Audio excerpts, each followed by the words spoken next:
Good afternoon, teacher and classmates. Today I will be presenting on the Anglo-cultural dominance, the origin myth. So an origin myth tells you about a certain person and a certain country. It tells you how that person came to be.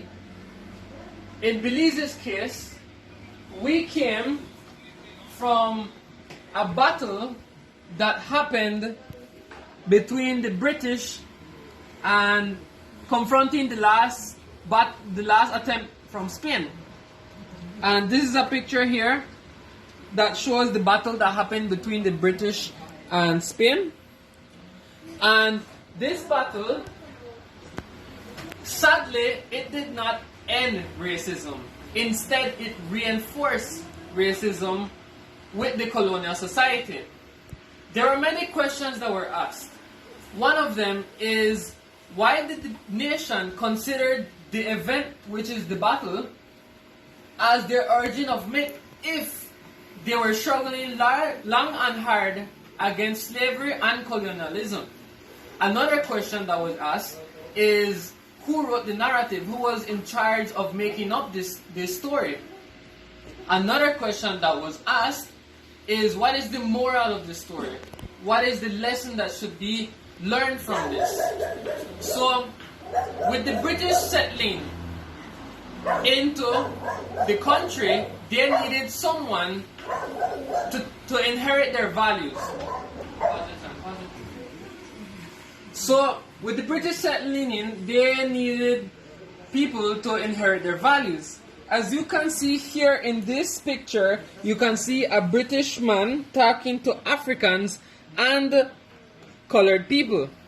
Now, colored people derived from one British man and one black woman, and that is how colored people came to be.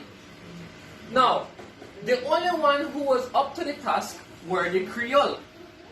So, with ethnicity coming into mind, your ethnicity doesn't only define who you are, but it also differentiates you from one group. So, how did this origin affect Belize? In the second half of the 19th century, the Creole started to realize that they were becoming outnumbered by all the other groups, like the Maya, the Indian, the Mestizo, the Garifuna, all combined outnumbered the Creole.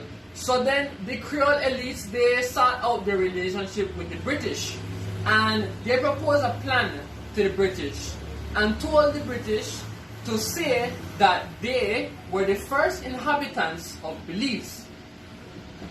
And the British agreed. They agreed that they were to be the origin myth, and when this happened, the Maya, on the other hand, was non-existent to them. The British knew that the Maya were the first ones to inhabit Belize. However, with the deal that they made with the Creole elite, they said that the Maya was non-existent, and that is why in the Creole side, the Maya is not said. And with more time and time, the Garifuna and the Mestizo and all the other groups started to agree on another event. This event now was the Battle of St. George's Caye, and this event was started to be considered the origin myth for all the other groups except the Creole. And the other groups agreed and considered the Battle of St. George's Caye as our origin myth, because if they wanted to be protected and if they wanted to benefit from this, they would have to agree that the Battle of St. George's Caye is our origin myth. So, how can I compare this to current Belize right now?